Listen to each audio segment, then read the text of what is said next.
Euzu billahi mineşşeytanirracim. Bismillahirrahmanirrahim. Elhamdülillahi rabbil alamin ve salatu vesselam ala rasulina Muhammed ve ala alihi ve ashabi ecmaîn. Amma ba'd. Selamun aleyküm saygılı cemaat-i muslimin. Allahu Teala bu mübarek ayda, bu mübarek Ramazan gününde yapacak ibadetlerimizni, dualarımızı en güzel şekilde kabul ve makbul eylesin. Amin. Saygılı cemaat, vakit pek tez geçi ve biz bunu Ramazan ayının ketmesinden dendi göremiz. Ayının sonuna doğru gelemiz. Bugün Ramazan ayının 23'üdür. Aman aman bir haftadan sonra endi Ramazan ayı da bitecek. İnşallah Allah-u Teala hayırlısını yani bu kalgan vakitini değerlendirmek, güzelce ibadetle savap kazanıp geçirmeye nasip eylesin elbirimizge. Aman esen, sağlık, selametlik içinde bayramlarga hepimizge yetmege Yüce Rabbimiz nasip eylesin. Hatırlatamız, Oraza bayramı 3 gün devam etti. Aprel'nin 21'sinden başlap 21, 22, 23 gün devam edecektir inşallah. Şevval ayının başıdır bu.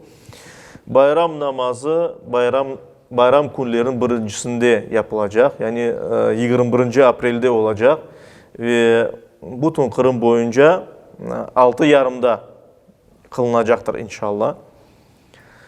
Bugün bizim vaazımızın mevzusu 3 temel meselesini aytmağa istedim ben. En birinci bu fıtır sadakası hakkında.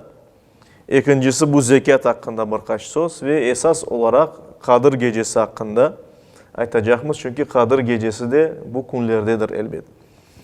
Fıtır sadakasına gelgende saygılı cemaat-i muslimin, Kırım Müslümanlara Dini İdaresi bizim müftülüğümüz bu yılda fıtır sadakasının en az miktarını, en az ne kadar olganını belgiledi. O da 350 gümüştür. Hatırlatamız ki fıtır sadakası hakkında biz daha etraflı laf eterimiz gelecek vaazlarımızda inşallah. Gelecek vaazımızda. Şimdi ise kıskadan hatırlatayıq saygılı cemaat. Fıtır sadakası dinimiz tarafından zengin sayılgan kişiler tarafından verilmek gerek. Eğer bir kimsede evinde 81 gram altın olsa ya da o altının fiyatı kadar toplangan parası olsa ve bu insanın bütün asli ihtiyaçları yerine gelgen olsa, yani evi barkı olsa, işte kiyilecek, aşılacak şeyleri olsa evinde, orta karar bir maşinası olgandan son bu insan dinimizge göre zengindir.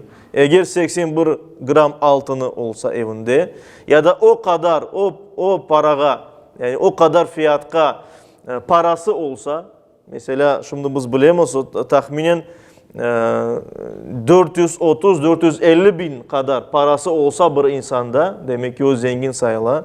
Bununla beraber ticaret malı, ticaretle uğraşkan bir kişide eğer olsa işte bu kadar paraga satılacak şeyler, o da zengin sayıla. Bir de bir insanda mesela hayvanları olsa, 40 tane koyu olsa ya da 30 tane sığırı olsa demek ki dinimiz boyunca zengin sayıla. Böyle kimseler hem zekatını vermek gereklir, zekatını vermek farzdır. Ve böyle kimseler Oraza bayramı namazından evvel fıtır sadakasını vermek gerekir. O da vacip ola. Yani mezhebimizge göre mutlak verilmek gerek, yapılmak gerek olan bir ibadettir. Bay ve zengin kimseler için.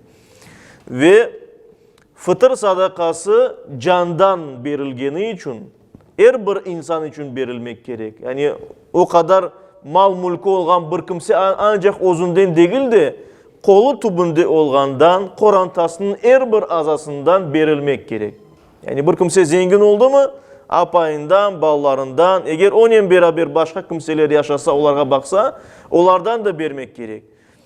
Yançık dünyaya gelgen bir evlat olsa bile, bir bala doğulsa, bayram namazından evvel, ondan da vermek gerek. İşte fıtır sadakasını mutlak verilmek gerek deyip ayttık. En yaxşısı onu elbet Ramazan ayının sonralarına doğru bu günlerde de vermek mümkün. Çünkü onun manası fukara insanlarını sevindirmek, bayram günlerinde bayram etsinler deyip fıtır sadakası berili. Ona göre şimdiden bersek daha da yaxşı olur. Çünkü bütün sadakalarda olğanı gibi fıtır sadakasında da esas şart temliktir. Yani insanların eline vermek bu paranı. Biz bilemiz ise fıtır sadakası, Peygamberimiz sallallahu aleyhi ve sellem'in meşhur hadisi var. Peygamberimiz ayta, eğer bayram namazından evvel verilse o fıtır sadakası ola. Bayram namazı keçkenden son verilse verilmek gerek. Ama endi fıtır sadakası olmay. Endi aradan bir sadaka ola. Ama kene de vermek gerek onu bay kişilerge. Çünkü boyun borcudur onların. Ama savabı kete. Ona göre şimdiden versek mümkündür. Bunun beraber kimlerge verilir fıtır sadakası? Elbette muhtaç kimselerge. Yani dinimiz noktayı nazarından zengin, bay sayılgan kişilerge verilmeyi. Muhtaç olgan, fukare sayılgan, yaşayışı kıyın olgan kimselerge verilir ki onlar da sevinsin şu Ramazan günlerinde ve bayram günlerinde. Ona göre de hasta olgan, yani çok bağlı korantalar, belki akayı vefat etken tul kadınlar ballarının beraber kaldılar, ağır yaşamağa onlara, işte onlara verilmek elbette mümkündür. Bunun beraber saygılı cemaat-i muslimin, eğer soy sopumuzga fukari olgan, muhtaç olgan soylarımızga bersek, tuğanlarımızga bersek, akrabamızga bersek, o da ayrı bir savap.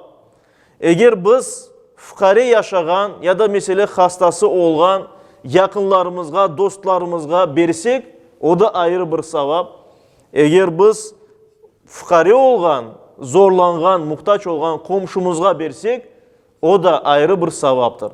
Yani hem fukarege fıtır sadakasını bergenimiz için boyun borcumuzu yerine getiremiz ve savap kazanamız, hem de soylarımızga, komşularımızga, yakınlarımızga yardım etkenimiz için buna daha da ziyade, iki kat ziyade savap kazanamız.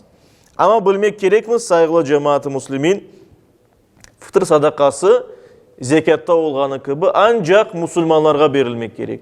Çünkü onun manası Müslümanların bayramını güzel geçirmesidir. Kimlerge vermege olmay. En evvela saygılı cemaat, fıtır sadakası, zekat da öyle. Onlar insanlarga verili. Muhtaç, fukare, Müslümanlarga verili. Camilerge, medreselerge ya da belli bir müesseselerge verilmeyin. Eğer camiye verilse bile imamga aytmak gerek. Buna bu fıtır sadakası ve imamlar ona göre onu camiye kullanmayacaklar. Fukare kimselerge verecekler. Bunun beraber zaten öyle de bakmak ve yardım etmek gerek olganımız insanlarga da vermege olmay. Mesela bir kimse bizni şu dünyaya getirgenlerge verse, mesela anamızga, babamızga, kart babamızga, kart anamızga verse, bitalarımızga versek, bu fıtır sadakası sayılmaz. Çünkü onlarga zaten biz bakmak gerekmiz. Ve bizim neslimizden kelgenlerge, ballarımızga, torunlarımızga da vermege olma. Çünkü zaten biz onlarga bakmak ve yardım etmek gerekmiz. Ona göre de iki doğmuş soylarına, tizelerge, emcelerge, dayılarga, ağlarga ve onların ballarına vermek mümkündür. Fukari olsalar elbet en birinciden onlarga verilmek onların hakkıdır. Bunun beraber saygılı cemaat-i muslimin, fıtır sadakasını alimlerimiz kunumuzda aytkanı gibi hayriye teşkilatlarına da vermek mümkün. Yani mesela aytkanımız da camide bir imamga, bir kimse mesela bilmey, etrafta herkes bir joruk yaşay, belki de bizde daha da hasta olganlar, böyle fukari olganlar var deyip bunu imam bilir dese ki aslında imamlar bunu bilmek gereklir. Kayda fukariler yaşayıp bir koyda, bir kasabada, kayda tul kadınlar, kayda çok bağlı kadınlar, kayda hasta kimseler var. İmamlarga cemaat bularını ayta, imam bilmek gerek bularını. Ve ona göre barıp imamga vermek mümkün. Böyle eğer verilse ya da mesela imamga değil de hayriye teşkilatına, mesela Kırım Müslümanlarının fondu var. O fondga paranı yollasak, biz hesaplarımızdan, şotlarımızdan ya da müftiyat yanında böyle bir aksiya çalışa her daim. Çok yıllardan beri merhametlik aksiyası. Merhametlik aksiyası boyunca ağır hasta olan balaçıklarga yardım etili. Yani bütün Kırım boyunca paralar toplanandan son onların korantalarına berili. Böyle aksiyalar için de vermek mümkündür elbet. Ama elbet ertece versek, ne kadar erte versek o kadar yaxşı olur. Bayram namazının tam namazdan evvel verecek olsak o biraz vakit sozula ve ona göre de ertece versek o da daha da yaxşıdır elbet. Saygılı cemaat-i muslimin, zekat hakkında da birkaç söz aytacak olsak, dinimiz boyunca zengin sayılgan, bay sayılgan bir kimse, bu aytkanımız 81 gram altını olsa evinde, bununla beraber o kadar parası olsa mesela evde toplay bir şey için o paranı ve 430 binden geçti o para, 430 bin oldu toplanan parası. Ya da mal mülk sata bir şeylerini, o satkan şeylerinin fiyatı da bakacak olsan o ondan ziyadedir. Ya da 40 koyu olsa 30 işte sığırı, buğası olsa vesaire böyle kimse dinimiz boyunca zengin sayılır. Eğer evi, barkı, eşyası, aşacak şeyleri hepsi yerinde olsa, bu orta karar bir maşnası olsa böyle kimse zengin sayılır. Ve böyle kimse bu demek ki toplanan parası, bu aytkanlarım şeyler bir yıl boyunca öyle kalsa onlardan zekatını tölemek gerek. Zekatını ise tölemek için umumi olarak 40'ta birini, 2,5 faizini vermek gerek. Fıkara ve muhtaç kimselerge. Bay kimselerinin malında, mülkünde olan şu para 2,5%, 40'ta biri onunki değil, zengin kimseninki değil. Allah-u Teala onu sınamak için fıkaralarının payını veriyor ona. Zengin bay kişiye. Ve zengin bay kişi demek ki mutlak o malını temizlemek gerek. Biz bilemiz zekat sözü temizlemek demek. O malını başkasının hakkından temizlemek ve fıkaralarga vermek gerek elbet bunun hakkını. Ve niye için zekat Ramazan'da anılıp geçi? Çünkü zekat aslında her bir yıl boyunca verilmesi mümkün. Yani mesela ben topladım, akça toplayayım bir şey için. Mende toplandı 330 bin akça. Toplangandan son bir yıl geçti mi, endi ondan 40'ta birini tölemek gerek. Fukaralarga vermek gerek. Yıl boyunca her bir vakit yapmağa mümkün ama Müslümanlar tırışalar bunu Ramazan'da yapmağa. Niye için? Çünkü Ramazan ayı mübarek bir vakittir. Ramazan ayında yapkan ibadetlerimiz, şu cümleden zekatlarımız, bergen zekatlarımız bizge kat kat savabını getirecek inşallah. Buna göre öyle de yapılar. Ve saygılı cemaat-i muslimin birkaç söz Kadir gecesi hakkında aytmağa isteyeyim. İnşallah tahminlerimizge göre, takvimlerge yazılganına göre Kadir gecesi Aprel'in 17'sinden 18'ine geçer bir gece olacaktır inşallah. Yani Bazar ertesi gününü Salı gününe bağlayan bir gece, Bazar ertesi akşam gecesi. İşte Kadir gecesi aytacak olsak, Allah-u Teala o'zi Kur'an-ı Kerim'de buyurganı üzere Kadir gecesi en faziletli, en değerli, en kıymetli bir vakittir. En mübarek, en bereketli bir vakittir.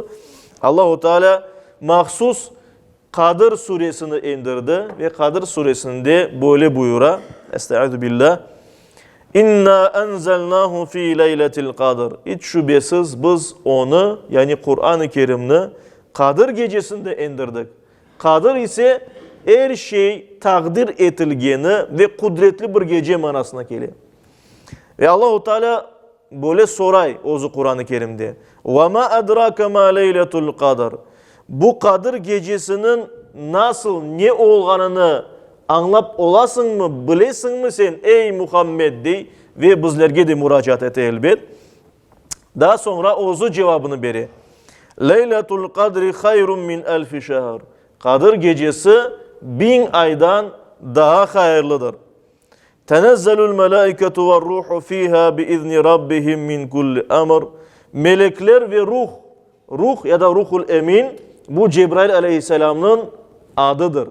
Meleklerin en büyük olan Cebrail aleyhisselamın adı. Cebrail aleyhisselam ve melekler bu gecede Rablerinin izninin, Allah-u Teala'nın ruhsatının her bir iş için ene ve eneler, enip duralar. Selamun hiye hatta matla'al fecr. Ve tan atmasına kadar bu gece selametliktir, amanlıktır. Kadir gecesinin böyle faziletli olmasının sebebi bu gecede Kur'an-ı Kerim'in dünya semasına indirilmesi ve daha sonra Peygamberimiz Muhammed Mustafa sallallahu aleyhi ve sellem'e indirilip başlamasıdır. Kur'an'dan sebep Kadir gecesi o kadar değerlidir ve Ramazan ayı da o kadar değerlidir Kur'an'dan sebep. Çünkü Allah-u Teala açıktan bunu Kur'an-ı Kerim'de Ramazan ayının orazasını anlatkanda bizge bildiriyor.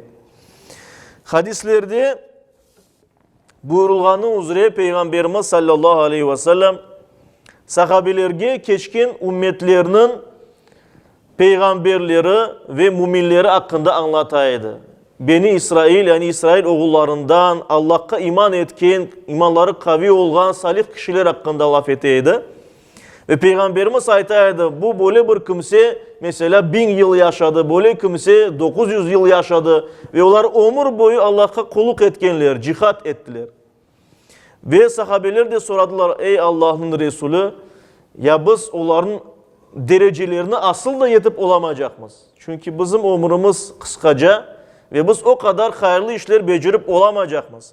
Ve Peygamberimiz sallallahu aleyhi ve sellem onlara Allah-u Teala tarafından bazı bir vakitlerin değerli etilmesini bildirdi. Şu cümleden Allah-u Teala 1000 aydan daha hayırlı olan Kadir gecesinin bizlerge Müslümanlara verilgeni hakkında buyurdu. Bu gece Kadir gecesinde Kur'an-ı Kerim'in indirilmesini biz başlaganda olsak ve Peygamberimizge Kur'an ayetleri kelgenden son demek ki dinimizin başlangıcı sayılar. Yani son Peygamberimiz İslam dinini çağırmaya ne vakit başladı? İşte Kadir gecesinden sonra. Bu miladi 610. senesi olup geçken idi. Biz bilemiz ki Ramazan'ın sonuna doğru bazar ertesi gününde Peygamberimiz 40 yaşlarındaydı. Onun artık adeti olgan idi. Ramazan ayında Peygamberimiz Hira kobasına, Hira degen bir kobaga sığınaydı ve anda düşüneydi, tefekkür edeydi, kulluk eteydi Allah-u Teala'ga.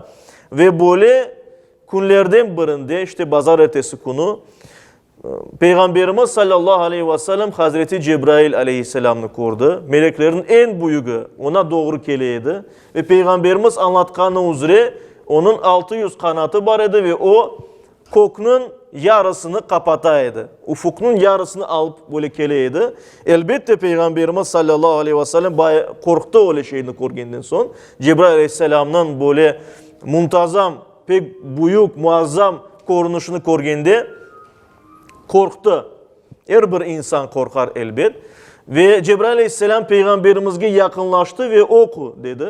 Peygamberimiz şimdi ne okuyayım degenden son onu birkaç kere sıktı Cebrail aleyhisselam. Üçüncü keresinde oku degende ise Peygamberimiz sallallahu aleyhi ve sellem ne okuyayım degende Cebrail aleyhisselam Alak suresinin 5. ayetini okup verdi. Ve bu Alak suresinin 5. ayeti Kur'an-ı Kerim'in engin ilk 5 ayeti değiller bizim alimlerimiz.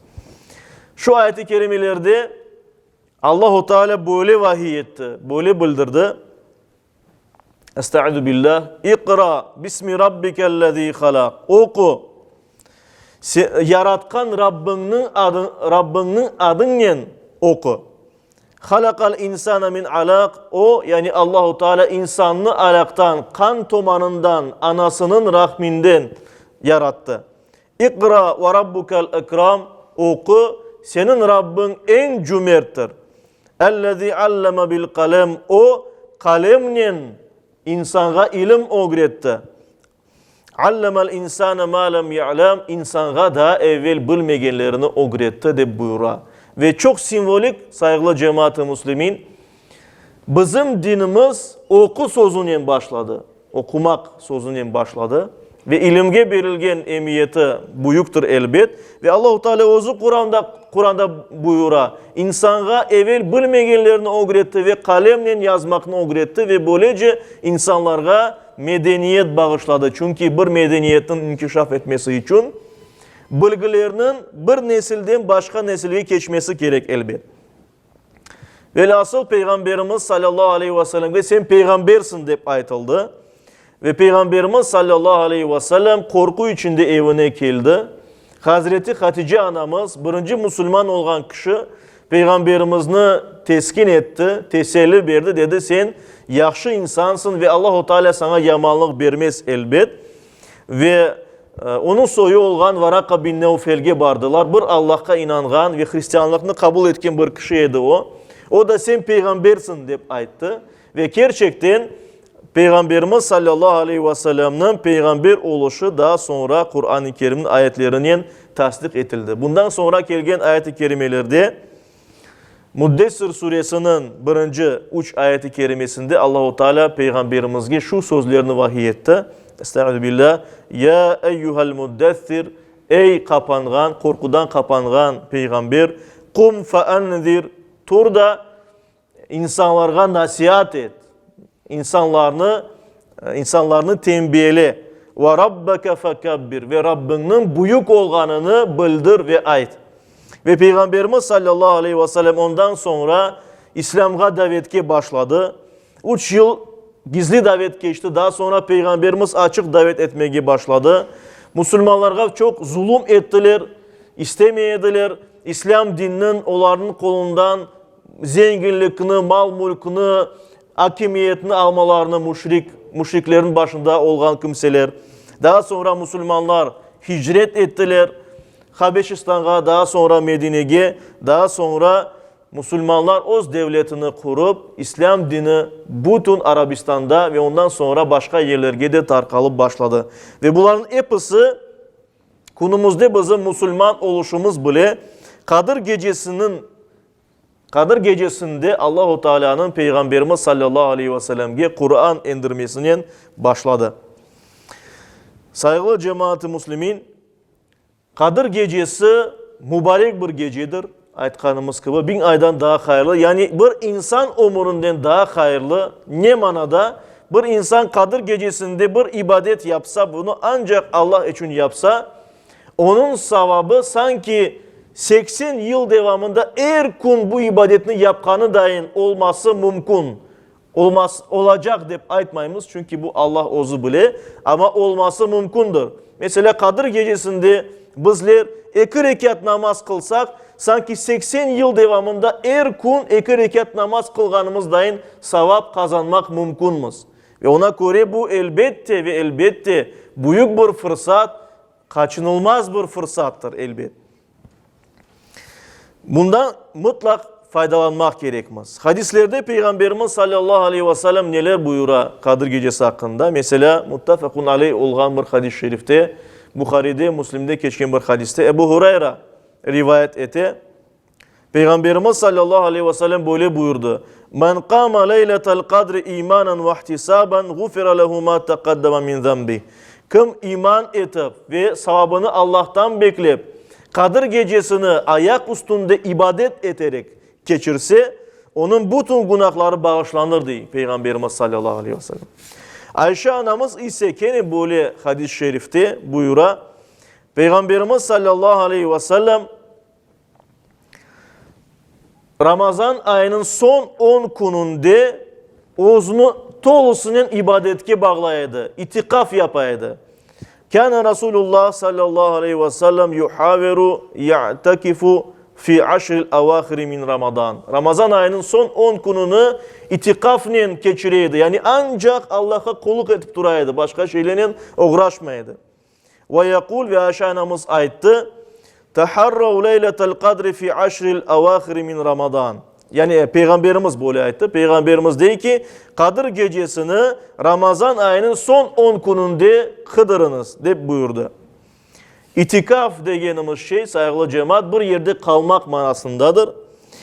İtikaf yani ibadet niyetinin camide ya da mesela kadınlarının camide değil de öz evlerinde mahsus ayrılgan yerde özlerini ibadetke vermesi. Bir gün olsun, 10 gün olsun, birkaç saat olsun, işte Allah için vakitini ayıracağım, başka şeyin uğraşmayacağım dese bir insan, sadece işte abdest almak için vaktini ayıra, aşamak kapınmak için vaktini ayıra. Kalgan bütün vaktini ancak Allah'a kulluk için ayıra. Ve biz de Peygamberimiz sallallahu aleyhi ve sellem'nin şu sünnetini yerine getirmek mümkünmüz.